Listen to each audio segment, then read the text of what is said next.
Hello, everyone. Thanks so much for joining me. It is a podcast time again here in Australia, Southern Hemisphere. It is Tuesday, the 6th of May, and I'll be covering the energies for the week of yesterday, Monday, the 5th of May, until Sunday, the 11th of May.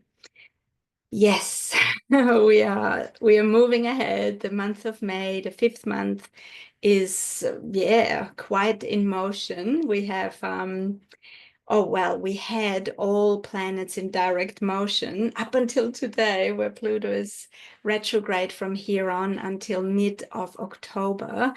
But yeah, it's been a lot more forwards movement this month of May, particularly as we're having a lot of fire signs and planets in fire signs and planets that have moved out of the Piscean womb, of deep subconscious, of excuse me, of tapping into our soul's longing, our divine homesickness, the cosmic waters.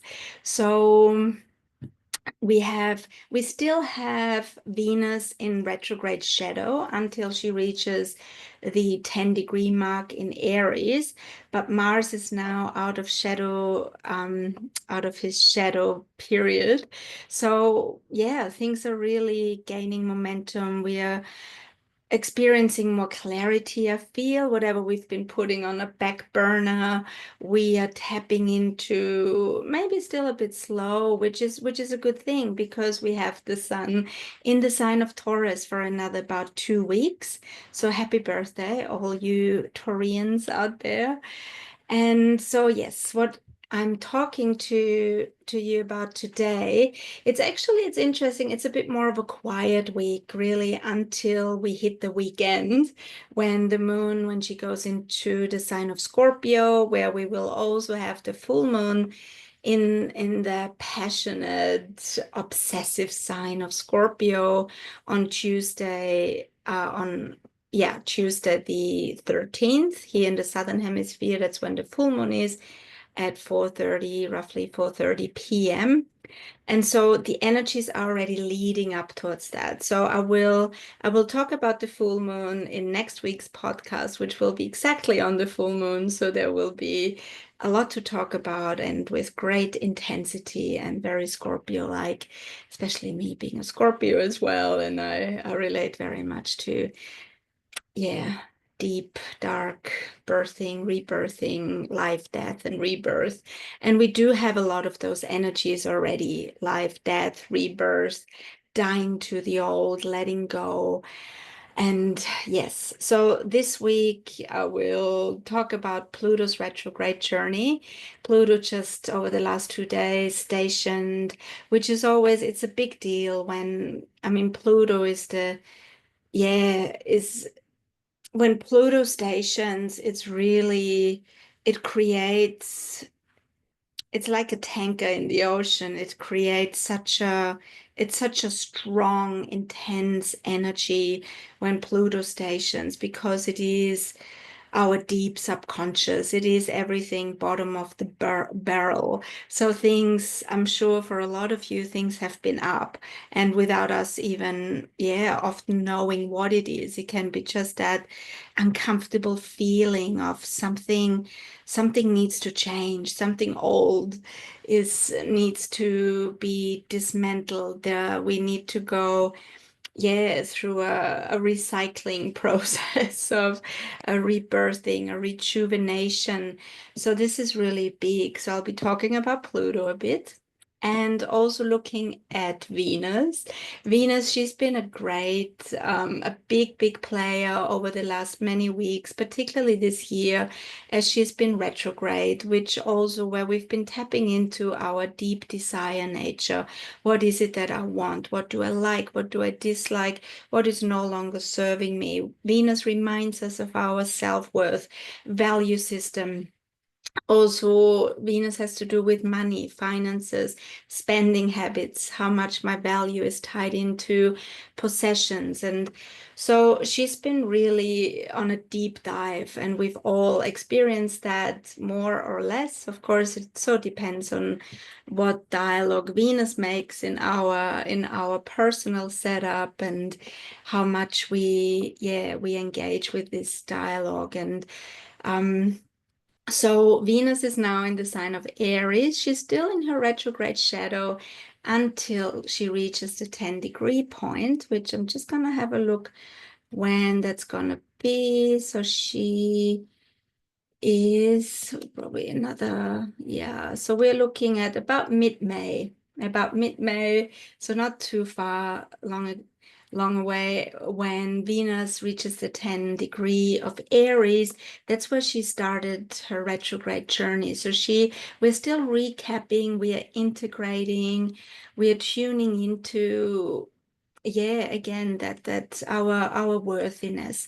And that has a lot to do, of course, our relationships in our life. They are the big mirrors. That's where we are projecting. That's where we're learning about ourselves, about our, yeah, deep woundings, of course, our early attachments, our parental upbringing, and so much more.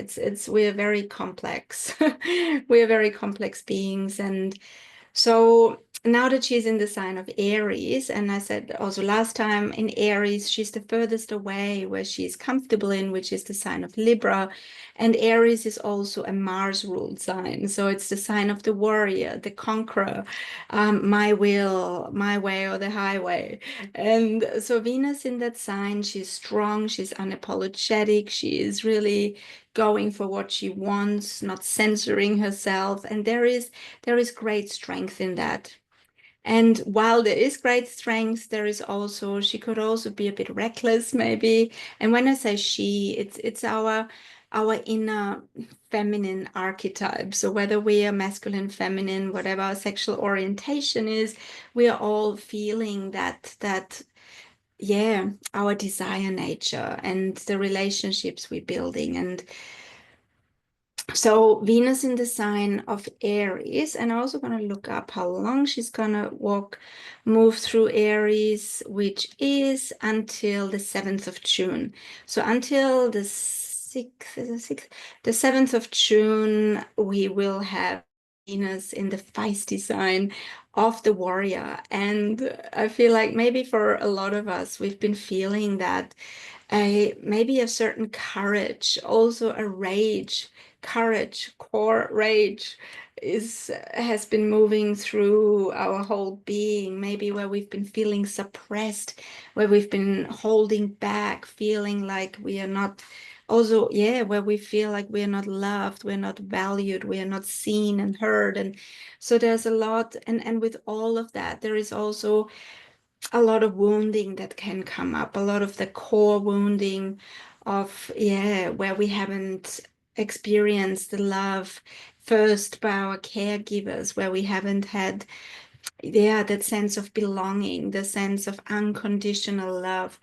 And that's where we often then develop, yeah, um, a sense of a body armoring, where those conditions that are deeply anchored within our body, and then throughout life, where we also get a lot of muscular tension, where we develop certain diseases due to that conditioned blockage in our whole being. So it's interesting with all the deep healing that's occurring this year, in the year of the snake. We're healing core wounds, and that's not an easy one. And yeah, so while Venus is in the sign of Aries until the 7th of June, for another month roughly, there is a lot of forwards movement. There is a lot of asserting ourselves, asserting our will, and also tapping into our desire nature, which can be really strong. Aries is the first sign in the zodiacal wheel. There is this also a sense of immaturity in a way if we are not aware of what's driving us, if we are reacting rather than responding to situations. So it's really important to check in with ourselves. Where is this coming from? Is it coming from love, fear, anxiety, from a maybe anxious way of attachment, or is it the spirit? And the spirit is strong and it's beautiful. So Venus in the fiery sign of Aries, there's so much strength and so much, yeah, divine rageful forwards movement that Venus is doing. And last week, as I was talking about Venus meeting Neptune immediately as she moves into Aries, which Venus and Neptune, they work really well together.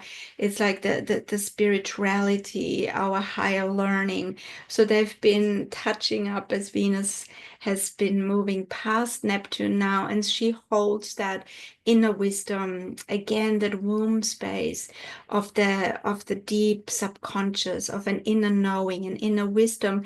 And that's what she's taking with her until the 7th of June, as long as she's moving through Aries. And actually, on her whole journey, the whole journey through the zodiacal wheel, she had that encounter with Neptune. And I feel it's such a beautiful encounter where she's starting her heroic journey through the zodiacal wheel throughout the next 18 months. So that's a really big, beautiful energy that she carries. And also for us to check into that, to move, to feel into, okay, can I allow myself to, because Neptune is about surrender, slowing down, connecting with, being very present, knowing that we are embodied and that we are soul with a body, and that's how we moving through life. And she's a great reminder of that, and very, very strong. And so where do I go next? Well, I'll talk about Pluto now, but while I'm with Venus, I'm just going to jump ahead here because Venus now at a 3-degree point in Aries is making a beautiful sextile to Pluto, who is now retrograde. And so this is a lovely flow. So she's strong, fierce, and she's deeply woven into the Neptunian mysteries. We're letting go. We're coming into a deep sense of sovereignty and connected with our desire nature. So this is interesting right now. We just had a really intense time with Pluto encountering the opposition to Mars, which is a really strong, heavy energy. There is our will, there is power, there is, and then also what's been suppressing us, maybe for lifetimes, where we've been holding ourselves back.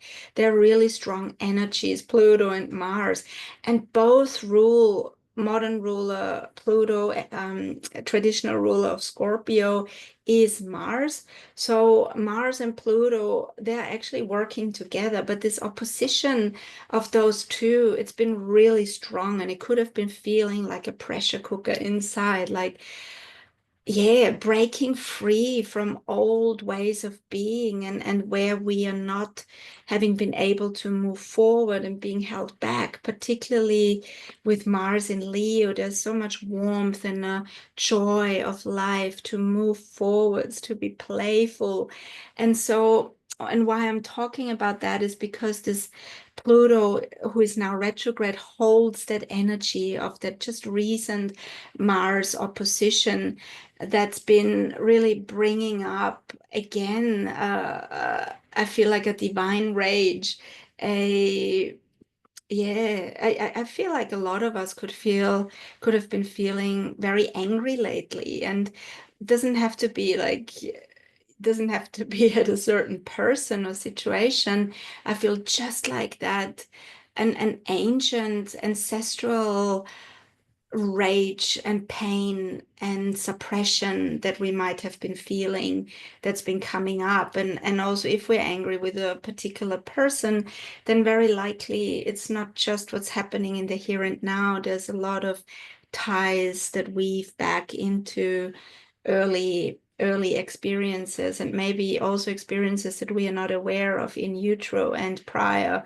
So it's such a vast field of often yeah, and it's so important to have that awareness and to make it about ourselves and not blame anyone, blame this and that, and to really know, okay, and I'm attracting this situation, this person, and they're still learning. I'm still learning about, yeah, maybe my attachment styles, because with a strong Venus, we are looking at relationships.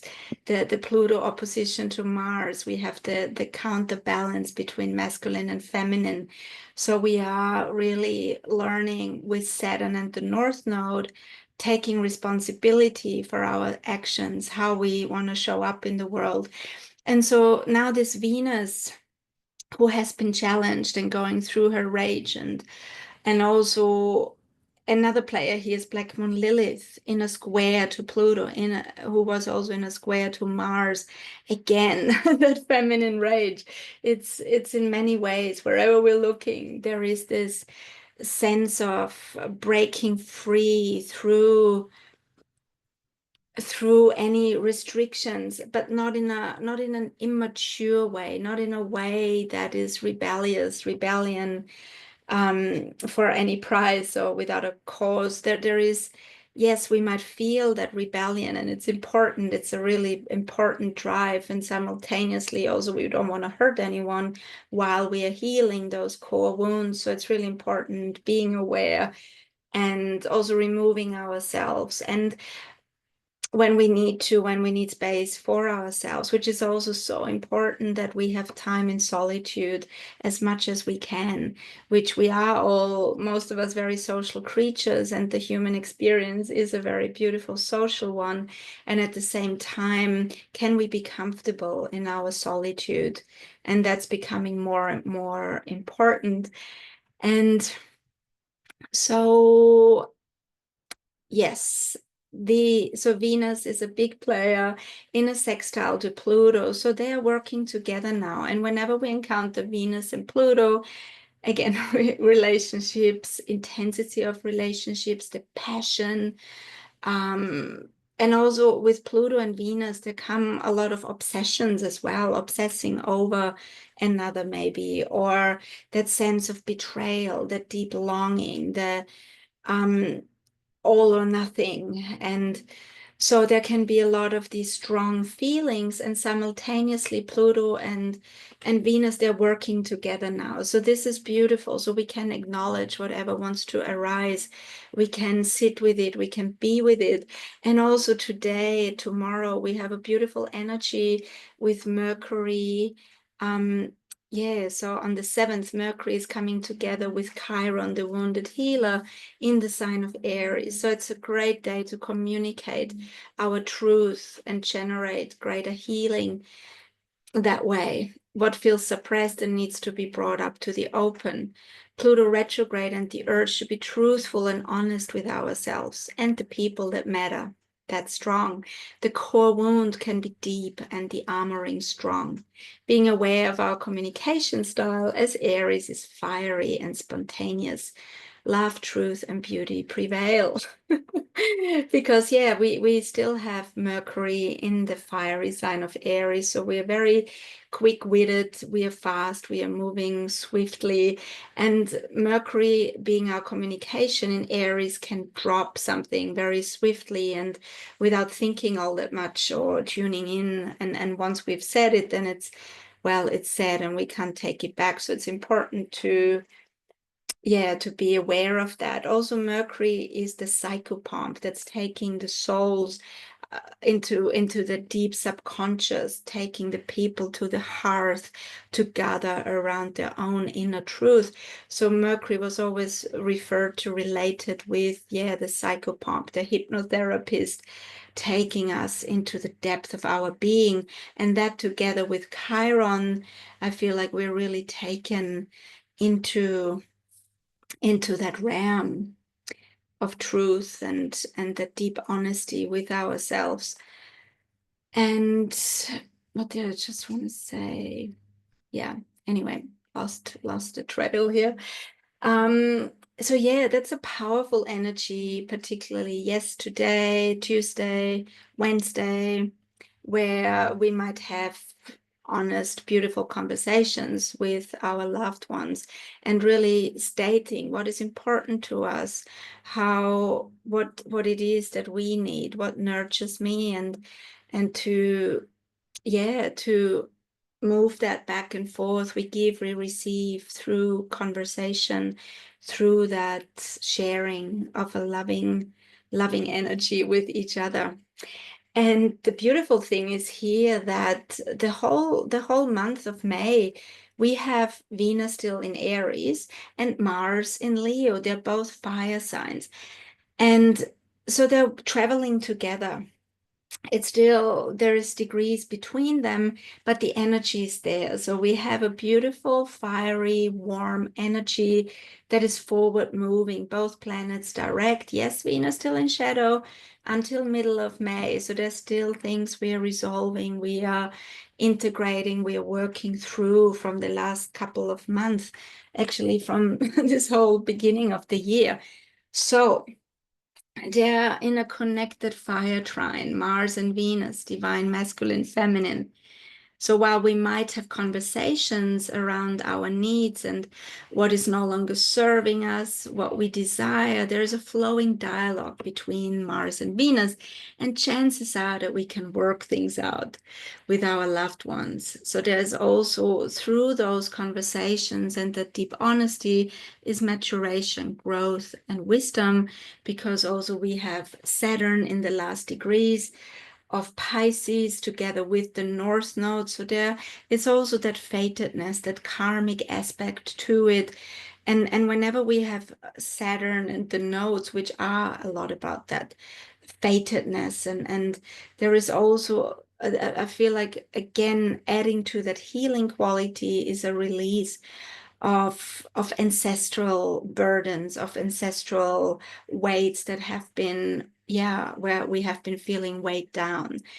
So strong energies here, beautiful flow, and we can take that energy between Venus and Mars with us through this whole month of May, and then which will be getting a lot stronger in the second part of May, because Venus moves faster than Mars, so she's catching up, and they're meeting more in sync around the 20th of May and until the rest of May. So there's a deep communion between Mars and Venus around in the second part of May, particularly around the 20th, and for that whole week where we could have really beautiful encounters with each other and loving ways of being, or we meet someone special. And so very, very aligned. So again, it's we're in a month of that's getting to know ourselves more and more, allowing ourselves to be unique, different, special, and sharing with the people that matter, with our kindred spirits. And so what I'm also, yes, we still have the sun in Taurus for another about 2 weeks. And again, with Taurus gives us that embodied sense of being, that sense of also slowing down, not to rush into anything, particularly if we have with Venus and Mercury in Aries, we want to move things ahead. We want to be already 2 steps further. And why is it not moving swifter, quicker? So Sun in Taurus, there is only one more dial, one more gear, which is slower. Also reminding us we do need breaks when we feel we need to rest, rejuvenate, step back, be with nature, commune, strengthen our self-worth. If things are up, instead of reacting, can we sit with it? Can we feel into it as a whole body sensation? Also, now is a really good time for the next 2 weeks, as long while the sun moves through the sign of Taurus, everything body related, to give ourselves, massage ourselves, or receive a massage, having any kind of yeah, really stimulating all our senses, having body treatments, moving stagnant energy through our body in whatever holistic ways we choose to. Also, movement is really important. We're really invited to move energy through the body and to feel everything, which, of course, there can be triggers around that as well. And so, yeah, very, very powerful energies. And as we are moving, now let's go back to Pluto. Let's talk Pluto because Pluto is such a big player at the moment, and really until, yeah, until 2044, when Pluto, yeah, when as long as Pluto is in the sign of Aquarius for the next 20 years roughly, we are on such a deep dive. And Pluto goes retrograde every year, so it's not a novelty for Pluto to go retrograde for a prolonged time. And so today Pluto is retrograde until the 15th of October. So we're looking at about 5 months time, which is also, and it's beautiful that Pluto is starting this retrogradation in a loving dialogue with Venus. So this is really setting the tone also for the next 5 months while we are on a deep dive. And I've written down also what Shireen Wiesmeyer said about this Pluto stationing and going retrograde. She says there is a level of soul exhaustion, a burnout, and wanting to retreat to the nearest cave of choice. And maybe a lot of you have been feeling that lately. I certainly have, particularly over the last couple of days, where it's been really, really intense, and sometimes functioning in the world is quite a challenge when we're going through these moments. That's where that self-nurturing and that also saying no, I'm at capacity, I can't take on anymore, or if we have to drop out of a social gathering or something, then to communicating it lovingly and taking time for ourselves if we feel that need. Pluto retrogrades are all about the descent, where the past, no matter how intimate or hard won, starts to feel like a garment we have long since outgrown, yet desperately try to make work, no matter how constricting, absurd, or increasingly impossible. That is what this moment feels like. No? A one-way threshold, a door with a one-way entrance, no return. Some chapter is smalling shut, is I don't know, is whatever, smashing shut, maybe. I made a typo here. Some part of the soul exiled, and the confrontation of Pluto's relentless taunting of that no going back to what was feeling. So this really resonated with me when I read that, of Jungian analysts, psychotherapists, psychologists. I'm not quite sure. Shireen Wiesmeyer, she's, yeah, beautiful Jungian, yeah, analyst. And so she talks a lot about, she's very connected with the Plutonic, Scorpionic energies.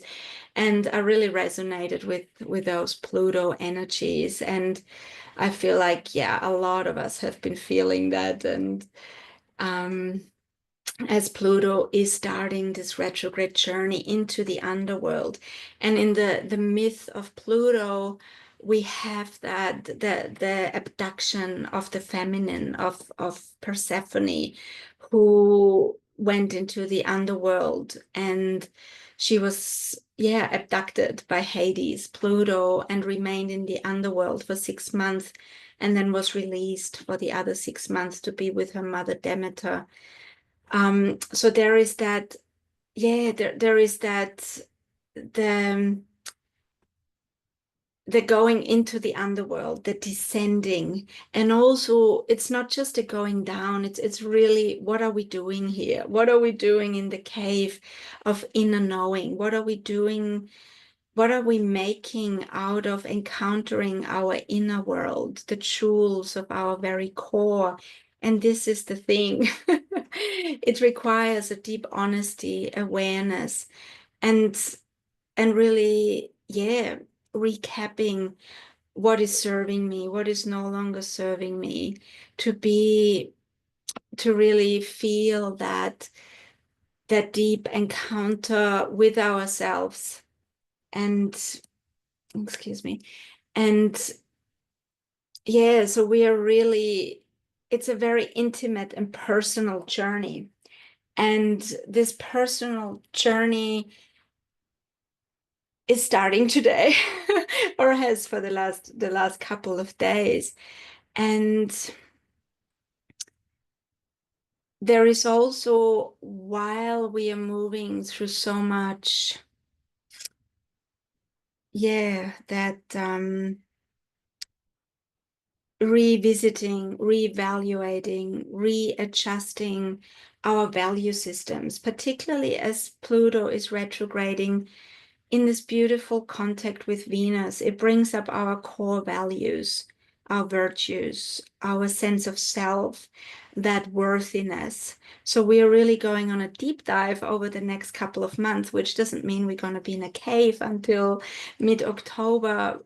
It really means that we have that opportunity and that cosmic invitation to go within and to explore and to excavate, because also with Pluto there is a reward, and whatever we can honestly and deeply look at within ourselves will be rewarded. We can transform, transition. We are doing the work here, and that's really, really profound. And I feel it's such a big part also of the year of the snake, with this prolonged Pluto retrograde until middle of October, which takes us quite back to the end of the year.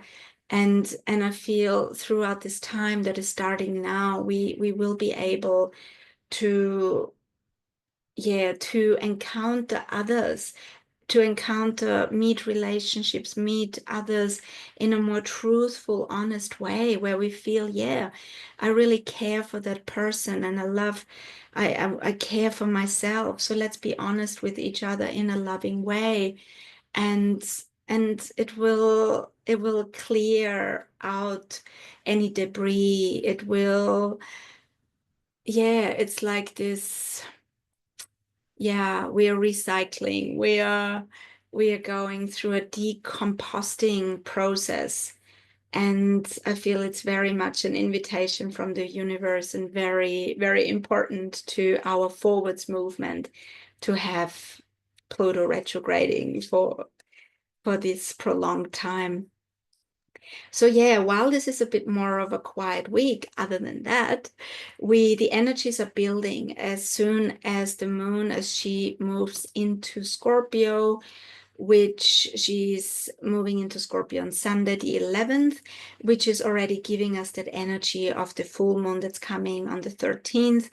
So also the sun is coming closer to Uranus, slowly but surely. I will be talking about that more, because only a couple of days after the full moon, we might experience some surprises, epiphanies, breakthroughs, a sense of embodiment, again through a deep honesty. But it could, there could be surprising, revealing energies coming our way around this full moon, particularly then just straight after the full moon. And I will be talking about that a lot more in my next podcast next Tuesday on the 13th, which is exactly full moon day.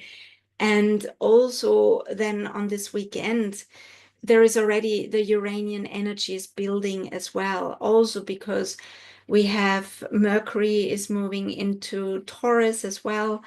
That's happening. When is that happening? Also on the 11th as well.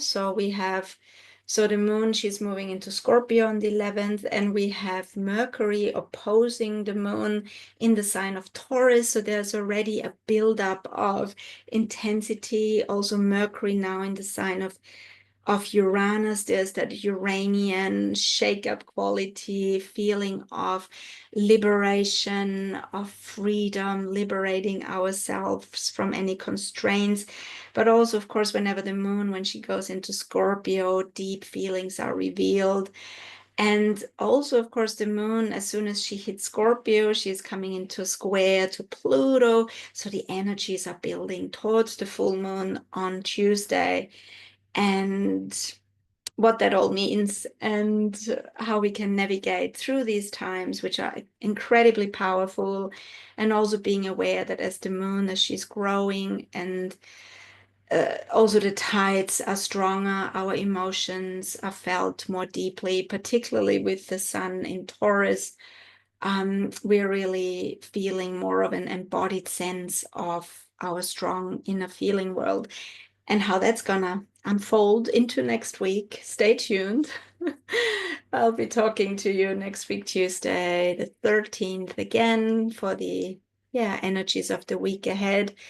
Until then, sending lots of love and beautiful healing vibes, a cosmic deep dive, and so much love. If you have any questions, if you want to share anything or fancy a reading with me, just tune in, let me know, and I would love to assist you in your beautiful navigation of your journey. Thanks so much, and I'll see you next week. Bye for now. Bye.